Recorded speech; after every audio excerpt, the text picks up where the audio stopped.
ಇವತ್ತು ಭಾಳ ಸಂತೋಷದ ದಿನ ಅಂದರೂ ತಪ್ಪಾಗಲಿಕ್ಕಿಲ್ಲ.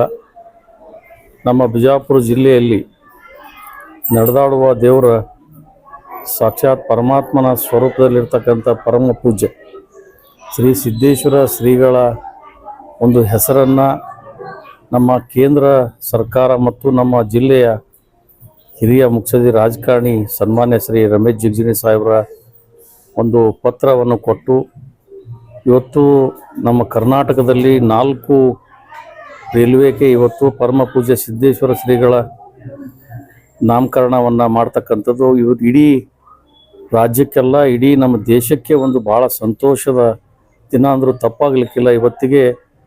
ಇವತ್ತು ನಮ್ಮ ಕೇಂದ್ರ ಸರ್ಕಾರಕ್ಕೆ ನಾನು ನನ್ನ ಬಬಲೇಶ್ವರ ವಿಧಾನಸಭಾ ಕ್ಷೇತ್ರ ಮತ್ತು ನಮ್ಮೆಲ್ಲ ಜಿಲ್ಲೆಯ ಮುಖಂಡರ ಇವರು ಸಮಿತಿಯಲ್ಲಿ ಇವತ್ತು ಅವ್ರಿಗೆಲ್ಲರಿಗೂ ನಾನು ಹೃತ್ಪೂರ್ವಕವಾಗಿ ಧನ್ಯವಾದಗಳನ್ನು ಹೇಳಲಿಕ್ಕೆ ನಾನು ಬಯಸ್ತೀನಿ.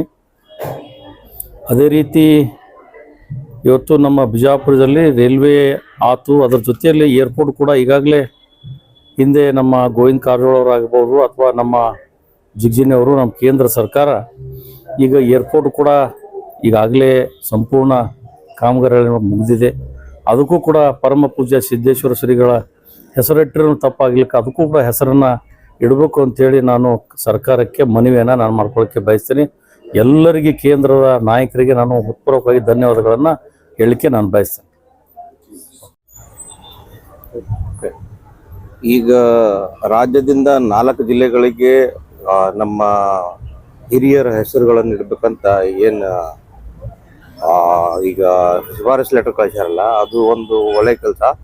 ಆದ್ರೆ ಇದಕ್ಕಿಂತ ಮೊದಲು 2023 ಯಾವಾಗ ಜನವರಿ 2ನೇ ತಾರೀಕಿಗೆ ಸಿದ್ದೇಶ್ವರ ಅಪ್ಪಗಳು ಅಂದ್ರೆ ಈಗ 4 ಜಿಲ್ಲೆ ಯಾವಂದ್ರೆ ಬಿಜಾಪುರ, ಶಿವಮೊಗ್ಗ, ಬೆಳಗಾವಿ ಹಾಗೂ ಬೀದರ್ ಹೆಸರು ಕೊಟ್ಟಿದ್ರು.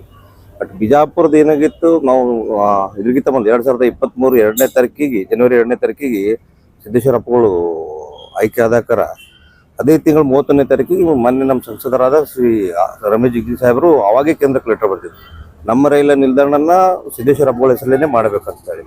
ಈಗ ಅದನ್ನ ಎಲ್ಲಾರು ಕೂಡ ಇದು ಮಾಡಕತ್ತಾರ, ಅದೊಂದು ಸ್ವಾಗತಾರ್ಹ. ಬಟ್ ಇದಕ್ಕೆ ಮೇನ್ ಅಂದ್ರೆ ನಮ್ಮ ಹೆಮ್ಮೆಯ ಸಂಸದರು ಜಿಗಜಿಣಗಿ ಸಾಹೇಬರು ಅವರು ಏನು ಇದನ್ನ ಫಾಲೋ ಅಪ್ ಮಾಡಕತ್ತಿದ್ರು. ಇದ್ರ ಮೇಲೆ ಒಂದು 3-4 ಸರ್ತಿ ಅವರು ಕೇಂದ್ರ ಜೋಡಿ ಸಂಪರ್ಕ ಮಾಡಿ ಇದನ್ನ ಚೇಂಜ್ ಮಾಡಿಬಿಟ್ಟು ಇದನ್ನ ನಮಗೆ ಬಿಜಾಪುರ ನಗರದ ಏನು ರೈಲ್ವೆ ನಿಲ್ದಾಣ ಅದಲ್ಲ, ಅದು ಜ್ಞಾನ ಯೋಗಾಶ್ರಮದ ಶ್ರೀ ಸಿದ್ದೇಶ್ವರ ಅಪ್ಪಗಳ ಹೆಸರಲ್ಲಿ ಮಾಡ್ಬೇಕಂತ ಹೇಳಿ ಮಾಡಿದಾರಲ್ಲ, ಮಾಡ್ಬೇಕು ಅಂತ ಅವಾಗಿಂದ ಅವರು ಫಾಲೋ ಅಪ್ ಮಾಡ್ತಿದ್ರು. ಬಟ್ ಈಗ ಅದು ಆಗಿ ಬಂದಿತ್ತು, ಒಳ್ಳೇದಾಗಿದೆ.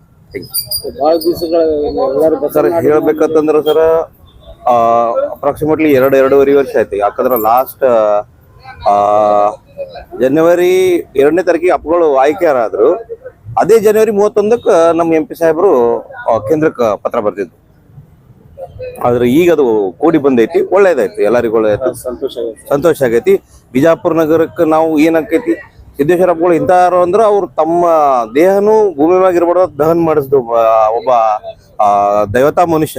ಈಗ ಅವ್ರ ಹೆಸರಲ್ಲಿ ನಾವು ಎಲ್ಲೋ ಒಂದ್ ಕಡೆಗೆ ಯಾವಾಗಲೂ ಏನೇ ಇದ್ರು ಅವ್ರ ಹೆಸರು ನಾವು ಜಪಿಸಕ್ ಒಂದು ತರದ ನೆವ ಆಕೈತೆ. ಓಕೆ, ಥ್ಯಾಂಕ್ ಯು, ಧನ್ಯವಾದ.